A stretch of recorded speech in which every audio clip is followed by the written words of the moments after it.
Hi, this is Dr. Hackie Reitman with another episode of Exploring Different Brains. And do we have a different brain for you today? Her name is Elizabeth Wilkinson, and she's the founder of the Dyslexic Dyslexia Consultant. Ellie, welcome to the show. Hi, thanks for having me and inviting me. It's such a pleasure to have you on here. And first, tell us about yourself, because I am going to just start talking about how great it was to meet you and how our funny exchanges and everything. And we're going to have fun because you should be the poster girl for neurodiversity. I'll bet you got a million labels. So go ahead, Ellie. Tell us about you. So Elizabeth Wilkinson, or Ellie for short. I'm dyslexic, autistic, and I found out I was autistic 6 years ago. Found out I was dyslexic. Well, I'm 43 now. I found out I was dyslexic when I was 28, I think it was, or 30. I can't remember. Anyway, longer than I've known about the autism. Both labels have meant quite a lot to me understanding myself and how I work, particularly the autism diagnosis. I've been a lot nicer to myself since finding out. However, the Dyslexic Dyslexia Consultant started in 2007, January, so we've just turned 9. And my passion is to educate everybody around me about dyslexia, raise awareness, and make people aware. Well, I can't tell you how great it is, because you are just full of positive energy and you're doing great stuff. And you may be the world's authority on autistic, dyslexic people who live in England. Now, I want to know how to pronounce the name of that town you're in. Telford, Shropshire. Now, I want you to say Shropshire 10 times fast. Can you do that? Shropshire, Shropshire, Shropshire, Shropshire, Shropshire, Shropshire, Shropshire, Shropshire. Oh, you're good. You are good. I have lived here for quite a while. Well, over here, we're in Fort Lauderdale, Florida, and my folks had a gas station in Jersey City when I was growing up, and I still have the Jersey City accent. And all I can tell you about the English is, when I played rugby for 11 years up in Boston, their teams used to come over and kick our butt, unfortunately. Yeah, we've got a local rugby team. Yes, you do. Dad used to play rugby. Oh, is that right? What position was he? Do you know offhand? No idea, but I remember the only time I've seen him cry was on the way to the hospital when he'd broken his collarbone. I'd got him one way, one guy got him the other way, and he heard the crack. Oh boy, oh boy. So what were the issues that led to your diagnoses, Ellie? For autism. Well, let's start with dyslexia, and then we'll get to the other. Well, my mum had always thought that I was. And when I was Why did she think you were dyslexic? I would imagine she would say because of the difference between my academic attainments and my IQ, vocabulary, interests, etc. So in other words, you were pretty smart, but you weren't doing good in school. Yeah, I've got a mum with an IQ of 163, so I come from good stock. Wow. Wow. I can't even count that high. Let's talk about your brain from the vantage point of your first level, dyslexia, because you are the Dyslexic Dyslexia Consultant. I am. I do what I say on the tin, as the ad goes. I work with dyslexics, and I train people about dyslexia. And what I find is when I'm working with a dyslexic on a one-to-one or in a small group, when I tell them I'm dyslexic, I can physically see them relax, because they finally got somebody who will understand, or at least knows where they're coming from. So, they get it. They get that I get it. And I also understand that, as you say, everybody's different. So that always helps. And I like recycling ideas. You say to somebody, try this idea, but don't just think you've got to use that idea in itself. You can change it and adapt it to suit yourself. So. Have you always been so bubbly and outgoing? Apparently so. Okay. Well, that's great. And so you were diagnosed, and then what did you do? Like, what tips can you give our audience that how you overcame the challenges? In all honesty, I did a course to find out about dyslexia because I thought my son was.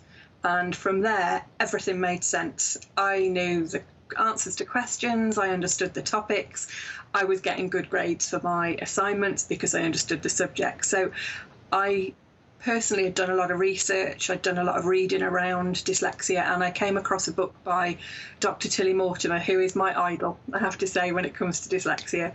And it was her first book about dyslexia and learning styles that I learned about the 3 core deficits of dyslexia. So I learned about short-term memory difficulties, automaticity difficulties, and phonological difficulties. And they made sense, and I understood about myself. So for me, my advice to people is find out how something affects you and how that impacts on your everyday life. You are so passionate in helping other people. It is truly inspiring. And so is the name, the Dyslexic Dyslexia Consultant. I love that. Love it. My dad said, name the business that is something that people will know what you do just by the title. And you'll be amazed how many people say, so what do you do then?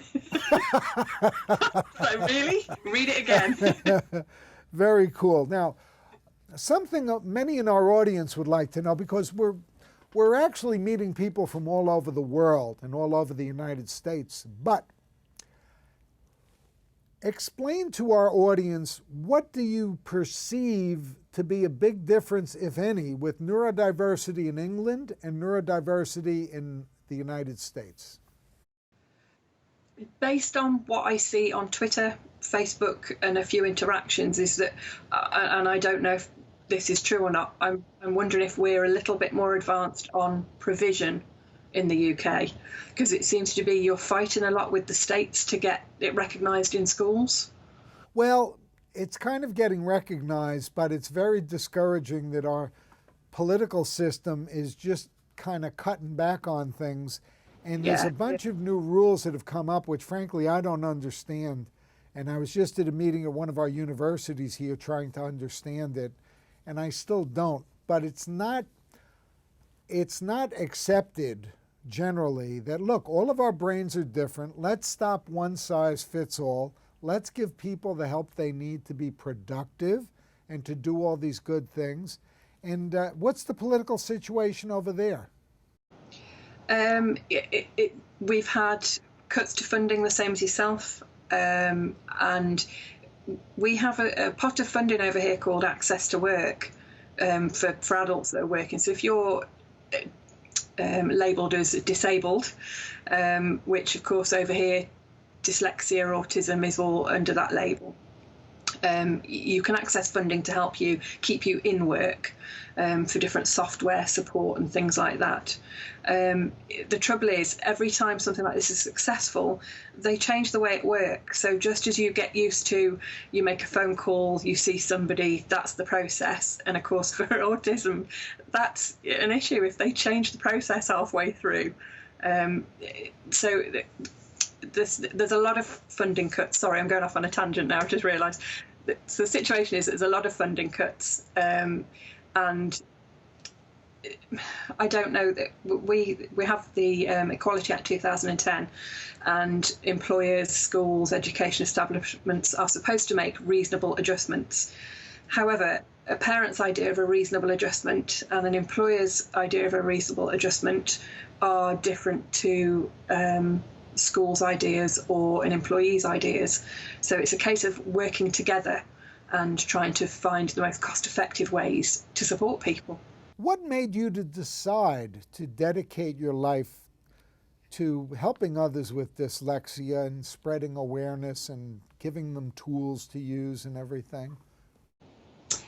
A combination of a few things. The first one was finding something that I really enjoyed, which was learning about dyslexia, learning about teaching. Again, when I was doing my teacher training, I was getting A grades, and we have to do a basic skills course or tests within those sessions. And interestingly, I was getting A grades on my assignments for teaching, and a couple of other people I knew who were getting lower grades than that scored very highly on their basic skills. However, I didn't score quite so high on my basic skills. So that it just gave me proof that it actually, yes, basic skills are important, but the test scores aren't the be all and end all. It's what you can actually do that is the thing. So I had a really bad teacher on my first teacher training who made me feel awful and made me feel like I was back at school. And then I had a really, really good teacher called Michelle Dawes on the second course, and she became my mentor as I went on and got more qualified. So she was somebody I aspired to be like, and I always aspire to make my students feel how she made me feel. She made me just, yeah, she was very passionate and very good. So that was down to my experience with Michelle, learning about something I wanted to do. And then also the support I got from a lovely lady called Kate Edwards, who tested my son for dyslexia, supported me, helped me through my dyslexia qualifications, because she could see that I got it, I just needed to get it onto paper. Then experiencing that and that feeling of success and happiness made me realise, well, if I can do it, then I can support other people to do that and have that same feeling. So I endeavour to make people feel how Michelle made me feel, and I endeavour to make people feel that passion and excitement with what they do. That is just so wonderful. That's very inspiring, really. And now tell us how that translates into what you do at the Dyslexic Dyslexia Consultant. What do you do? What do I do? Well, I do paid work. I train people for in specific learning differences, so dyslexia, dyspraxia, dyscalculia, also includes some ADHD in there, Mears-Erland syndrome. So train teachers, trainers, staff members in companies about dyslexia and the other things, and what the basics are, so they can recognise those in the people they're working with and see the similarities and the differences and start to understand. And inevitably everybody will sit there and say, oh yeah, but I do that. That doesn't make me dyslexic, or it doesn't make me ADHD. And you're like, no, but it's the combination of those symptoms that are lifelong in their effects. You don't just fall asleep reading a book because you're tired. You fall asleep reading a book because it's exhausting if you've got Mears-Erland syndrome, etc. Remind me of the question, because I've gone off on a tangent. No, that was very good, because what you're really saying is that the Dyslexic Dyslexia Consultant helps a lot more people than simply someone with a label of dyslexia, because you get neurodiversity. So you're going in and training companies and trainers about basically every kind of neurodiversity. Do I have that correct? Yeah, so I'm not saying I'm an expert, but I am good at picking up similarities and things that people need to know that will then help them do their job. So, for example, I've worked with the local Shropshire Fire and Rescue Service. I've trained their trainers on dyslexia and specific learning differences. Similarly, I've also trained 498 trainers at RAF Cosford, which is the Royal Air Force, the Defence College of Aeronautical Engineering, and schools, and I've guest lectured at Bath Spa Uni. Dr. Tilly Mortimer asked me to do that. That was wonderful. So on the paid side of things, that's what I do. I also founded in 2008 something called Dyslexia Information Day, because I realised that whilst I had started taking up an interest in courses and teaching, and I'd accessed a lot of information, that wasn't actually available to me as a parent. I didn't know where to go get that. So I soon, about a year after, well, not even a year after starting the business, I realised that parents were struggling to get information. So twice a year, whenever I can afford to, I will run 2 information days, and that is as many service providers and information and guidance under one roof as I can get. We have fabulous volunteers who I'm beginning to believe what they say, which is the reason people started helping was because I'd done a free screening test, or I'd done a free consultation for somebody, and they just wanted to give back and do that. And it's a wonderful, wonderful thing. So you're the founder of Dyslexia Information Day. I am, DID for short. And then this year, because, you know, that's all sorted and touch wood, it's all going well. This year I'm founding the first Dyslexia Awards, or our first Dyslexia Awards. So that's to, a bit like yourself, about wanting to educate people and inspire them and let them know that things, I like to say that it's trying to let teachers know that they don't have bundles of hell in their classroom, they have bundles of potential. And then trying to let employers know that they have employees with skills that could be really, really good and useful to them in the world of industry. And then just letting the public know that you don't have to do badly just because you're dyslexic. You can do really well. That is a message I'd like to put in a bottle to everybody. To go to the employers that, look, don't hire these individuals to be good or nice. Do it because you're going to make more money. Because this is going to be a dedicated employee with unique abilities and skills that you can harness if you give them a little bit of help.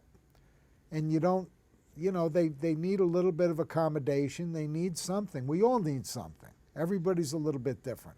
Yeah, that's one of the biggest things I find is trying to explain to employers that actually the things you implement for the dyslexics or anybody else that I work with, they actually work for non-dyslexics as well. What do you feel is the biggest misunderstanding out there now relative to different brains or neurodiversity? Lack of understanding, I suppose lack of empathy, and people can only empathise if they experience something. So, I felt sorry for people who had heart attacks or people whose family members went through things like that. But until my mum had a heart attack last year, I had no idea of the systems that need to go in place, the work that's involved, the rehabilitation. So until you've been through something, you can't, most people tend not to be able to empathise or understand. So that's where training or videos or meeting people, talking to them is really important, because whichever way somebody learns, if we can educate them, it will start to change things. Very well said. Are you making any videos at this time? Well, yeah, we hope to. I watched 10, 11, maybe 12 years ago now, there was a film called The Unwrapped Gift of Dyslexia. And I, again, endeavour to make a film that makes the people who watch it feel as that did to me. So we had a meeting last year with a load of people who were really keen to get involved, but it's now just trying to pin that down to the right person to film it and get it made. So it's hopefully going to be a really inspirational across the generations film, because that, like you say, somebody was saying in one of your other videos about children grow up to be adults and Asperger's, autism, dyslexia doesn't go away. So it's trying to get that cross-generational thing in the film, hopefully. Yeah, well, I think that's very commendable, because, we've inadvertently been discriminating against adults. Yeah. Because it's all been about the kids. Well, the kids grow up and they have to get a job, they have to get a life, they have to maximize their chance at independence as much as we can. And certainly, if they go to the Dyslexic Dyslexia Consultant in Shropshire, sure. One of the things I kind of, the last 8 years, I decided that actually if I work with the adults and equip the adults with the knowledge and the understanding, then they can work with their children and they can work with the children's schools in order to battle the government or whoever. I'm probably going to get struck down now for all this. They can battle and get things for their children. So if I equip the adults with the tools, they can sort it out for their children. Do you have one child or more than one child? Just the one. He's 23. 23. He's also dyslexic and autistic. And tell us, would you mind sharing and telling a little bit about him? He's fabulous, but of course I would say that. He, interestingly, it's only because of him that I got diagnosed, because we went through trying to get him diagnosed, and I wanted him done before and through the system before he was 18, so that it went through the child diagnosis and everything would be in place by the time he went to into the world of work. However, we got bounced around the system and that didn't happen. And he saw one psychiatrist who, well, you've got friends, you've got interests, you can't be. And then we happened to meet a lovely lady called Sarah Heath, who was just wonderful. She used to be the Shropshire autism representative, but they cut her post. And then another friend who's got an Aspie husband and children, and she just took me to one side and said, "Elle, I think your son might be, because she's known us for a while, autistic as well as dyslexic. And I suddenly had an insight as to what my dyslexic parents go through when they're first told their child's dyslexic, because I was mortified that I hadn't noticed it.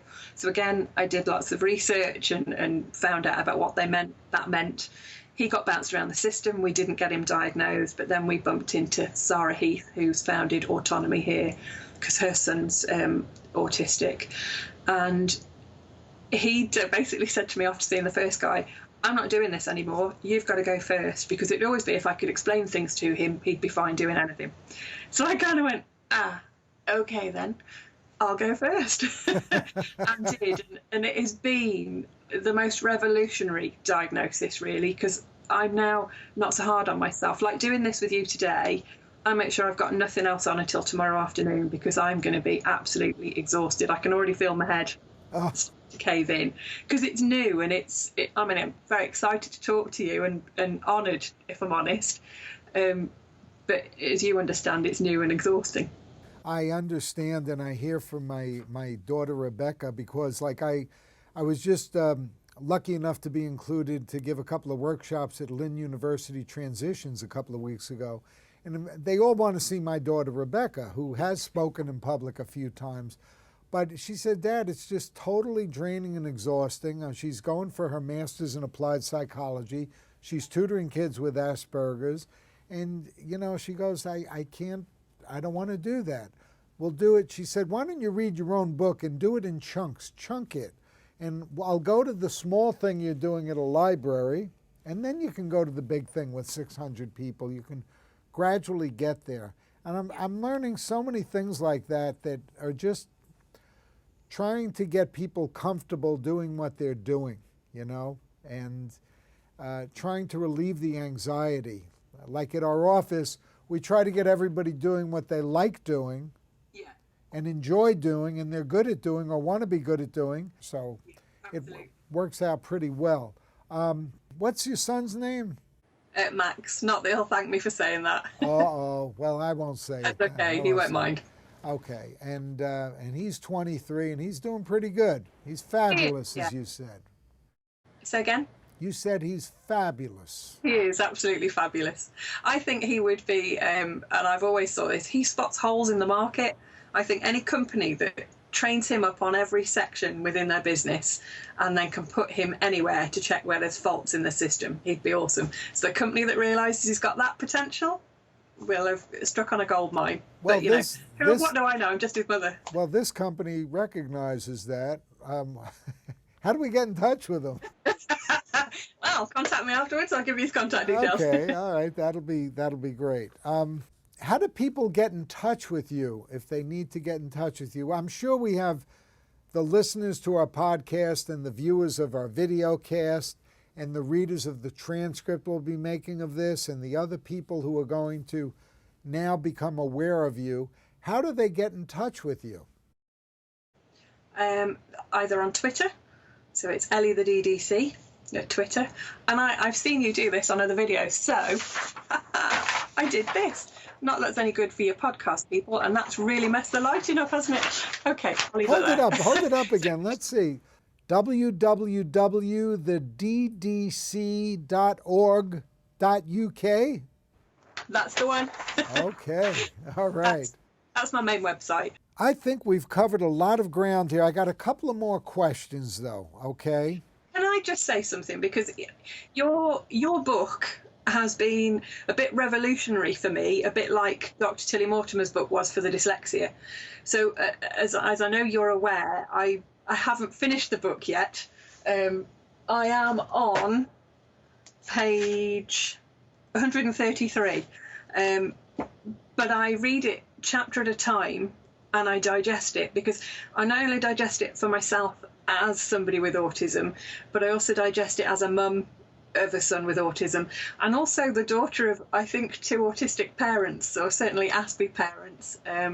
So it's multifunctional, and it's been just such a relief to be able to read something as I did with the dyslexia and go, yeah, that makes sense. So your perspective and your daughter's perspective have just been invaluable, really. And the snowflake that you say Rebecca said about that everybody's different is just how I view people. So that's been really good for me. So thank you. Well, thank you. And that is, you made my day, that's for sure. I can't wait to tell Rebecca about this, I'll tell you. No, we're... to get to you both in person one day. You know, having, in the Aspertools book, having Rebecca be able to set things straight at the end of a chapter, and Patty Fasano, who's one of the great special ed teachers, and she really gets all this stuff too. But you know, when Rebecca would say things, you know, like they're truth tellers. Well, I know my dad thinks that, but he's all wrong. Here's how it really is. And that's wonderful. We really want to provide tools that can help. And getting back to that, would an earlier diagnosis for either dyslexia or autism have made your life different, and if so, how? Yes, and this is a conversation I have with everybody I work with, every adult, is that you go through, as an adult being diagnosed, you go through a bit like a grieving process. First of all, you're relieved, then you get cross, and you realise the years that you've lost. I mean, part of me wouldn't want to change anything because I love what I do, but maybe I'd have started doing it earlier, or maybe I would have more money behind me now and a pension when I'm older. Who knows? But I think definitely diagnosis earlier, because if for nothing more than understanding myself and being easier on myself, therefore my life is easier, I would have been doing that at a lot earlier age. I just think that I think screening should be done in school for all these things. And yes, I do think earlier diagnosis.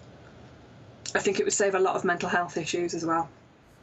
I'm trying to capture in my own brain right now how to best convey this depth of knowledge that you have from such a unique perspective. And I have to say, I'm really going to put my thinking cap on with my brain, what's left of it after after 26 pro heavyweight fights. I don't know how much my brain works, but you are an inspirational gentleman, so please, you are in the club. Well, thank you. I have to say, this has been a tremendous pleasure speaking with you. We've been speaking with Elizabeth Wilkinson, the Dyslexic Dyslexia Consultant over in England, in a place in England that I cannot pronounce, but she can. And you can get to her. I guess you can Google the Dyslexic Dyslexia Consultant, or you can go to www.theddc.org.uk. Or you can email her at, where could they email you? They can email me at info@theddc.org.uk. That's great. I wish I could talk with your accent. You know, you can say whatever you want. It sounds good. Yours is kind of cool as well, you know.